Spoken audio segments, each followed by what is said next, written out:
The Falcon and the Winter Soldier, episode 3. Boom, we're in. Yes, we're in. Right. Yeah. Overall thoughts? Good episode. I enjoy it. I love a heist. Yes. Well, breakout. A prison break, not a heist. Technically a Yeah. heist, but not a heist. So what do you think? What was your thoughts? I was a bit confused at the start, but once I got going, Because you were wondering who Captain America boy was trying to go after? just a variety of things, really. I was like, I didn't really know what the conversation was about at the beginning.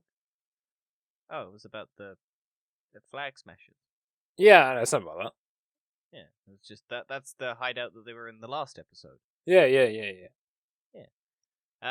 Yeah, we finally see Zemo again. Yeah, and I love this character. Yeah, I like this character a lot. Go back and check our Marvel villain rankings and see where he placed. In our last one of our TVOs on our podcast. I genuinely don't remember where we put him. He was up there quite high, but I'd be interested to see whether or not we put him higher up, or now after this we've got more character. Yeah. He's actually been finally revealed as a baron. Finally. Yeah, so he's rich. Yeah. I'm a bit confused what's happening with this character at the minute. I know he's supposed to be the villain, but he doesn't. Yeah. He's been anti-hero at the minute. Well, he's got an agenda, and he doesn't want super soldiers and superheroes, so he's partnered with them because he doesn't want to have to deal with it alone, basically. Yeah, but imagine he'll backstab him at the end. Oh yeah, 100%. He's like already trying. He like immediately tries to get Bucky under his control using the catchphrases that he had from like Longing. Homecoming. Like the first thing he does when he sees Bucky again is try and do it, even though he knows it wouldn't work. But he's still like, how easily are you going to switch back to the Winter Soldier? And it's very easy, apparently. Yeah, because there's a big old fight scene at a club, and he's like, well, hey, look, we need the Winter Soldier because we have a reputation that we need to show off, and people are going to try and fight the Winter Soldier, so you got to fucking beat the shit out of people. Yeah, and I wonder if they're going to play on that later on in the series. I wonder if Bucky will sort of either pretend to be back as the Winter Soldier, or like turn maybe into it for a brief moment, and then Falcon will have to snap him out of it. Yeah, I wouldn't be surprised if that happens. It was also... Come on, Karen. No.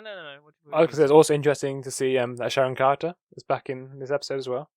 Yeah, the Avengers really fuck over a lot of people. They're like, oh, we'll just let this person not have their status back, even though everyone else kind of did. Because she's been on the run since Captain America Civil War. Yeah, it must suck for her. Yeah, but she's now like a drug art dealer for like an underground mob boss. Also, it's potential that she's the power broker. A lot of people are speculating on that. Yeah, so was that actually explained who that was? Was it just a person? So the power broker is like in the comics is an actual character, and it's like a mutant or something. I think it's like a person who has powers and stuff. I don't know what this person is in the actual show, but it's just been sort of hinted at that there's a big boss. Yeah. Whether or not Sharon Carter works for him, or is trying to take him down, or what her motivations are, but she's working with the others, at least for the bit. But she's fucking badass now. Oh, yeah, she's great. I mean, I love the character development in this episode. I think it's great. Also, she's kind of a dick, which is great. Yeah. We also get a bit more backstory behind the Flag Smashers. Carly. Yeah. Trying to play the sympathy card with the dead, I guess, mother. Yeah, so was that a mother or was it a sister? I couldn't quite tell. I think it's an older lady, so I think it might be a mom. Might be a sister. It's not really stated, but no. She's like, I don't even know if they're related. So I think this is the reason why she's joined the Flag Smashers, maybe? Maybe all the medicine's been taken for the new people and not for her. I think she dies, doesn't she? She's not quick enough. She doesn't get it all there in time. Yeah. Yeah, flicking through. Yeah, because apparently, it's they go to Madripoor, the Falcon and the Winter Soldier, and apparently that is tied to the X-Men in the comics. Like right. Madripoor is a big hub for X-Men and stuff like that. and it's like a John Wick style nightclub sequence where it's just fucking action. I also love the music in this episode. Yeah, It's got a lot of the. I love Zemo's little dance in the club where he's just like just doing his little hand movements because he has no fucking clue because he's a white guy. He doesn't have any. They kind of goofed him up a bit in this. Yeah, a little bit, but at the same time, it feels very sinister. Yeah, it's still calculated goof, which he's trying to like endear himself to them so that they. Yeah. Weirdly enough, I feel like it's more threatening in this than he is back in Civil War. Well, I think he has more screen time in this episode than he does in Civil War. That's true. So even with his presence in Civil War, he's still great. But the whole plot of this episode is that they're trying to find the dude who created the Super Serum Soldier, and they find him, and he's some scrawny nerdy person who got blipped out, and then his research was like discontinued, so he just went to Madripoor and reset it up under the Power Broker to try and make super soldiers. And, he's made it so that it's not as make you bulky, it's more subtle. It's like you're super strength, like kind of what Bucky has. Yeah. But not as Captain America, where you jack up and you get like massive muscles and you're like a god symbol and stuff.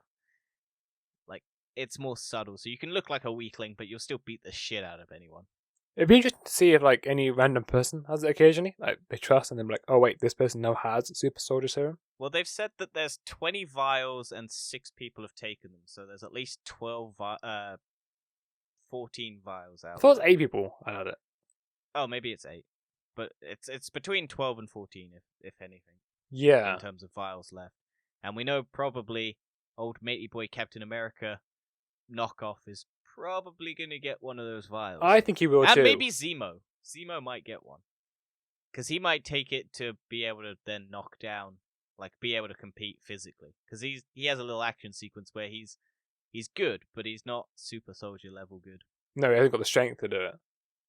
No, but he's like special forces and everything, so he's. We also get a bit more of a hint of the new Captain America being kind of like a bad guy, possibly. Yeah, because he at the start he's like punching the people around, and the guy's like, I'm not going to tell you anything, and then he beats them. And he gets spat on, and he's like seething, and he doesn't want to have to deal with anything. Yeah, which isn't very Captain America. Like, a normal Captain America wouldn't deal with any of that. He would just... Nah.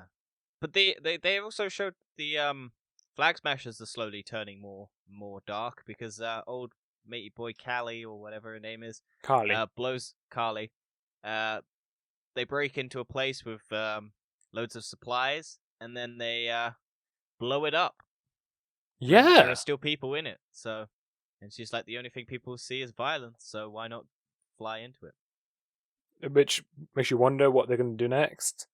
And well, one of the big end thing is Black Panther's Damalage. Something like that. I don't know how to pronounce the Wakandan names. They're hard to pronounce. The guard ladies turns up, and Bucky's spots the little bead things that they use from like Black Panther, and meets up with one of the Dora Milaje. Yeah, I feel like there's gonna be a lot of those in Winter Soldier. We're gonna have kind of like these cameo sequences. Yeah, they had with Sharon Carter. Now they're gonna have this one. Well, the speculation is that before his tragic death, Chadwick Boseman might have filmed a scene for this. Or maybe. Because it was they started filming around the same time that this before he passed, and then it got delayed a bit, so there might be a Chadwick Boseman cameo. People are speculating, but maybe it might be it might be a sister. It might be the love interest. It might be the other Darmalage people. Might be it could be many people, but the Black Panther or the Wakandans are after Zemo, so we'll find out in the next episode. Yeah, we'll have to wait and see. But the episode's going good. It's getting better. Yeah, this is one of my favorite. This is definitely the favorite. This is the one that's the most interesting to me. Oh yeah, and I feel like it's going to continue on this path now because it's now the story's not to develop. It's giving you more and more. Yeah. And that's our review in 10 minutes. Woohoo! Yeah. Enjoyed it a lot. Enjoyed it a lot. We'll see you in the next episode. Bye. Isn't that right, Dan? Bye.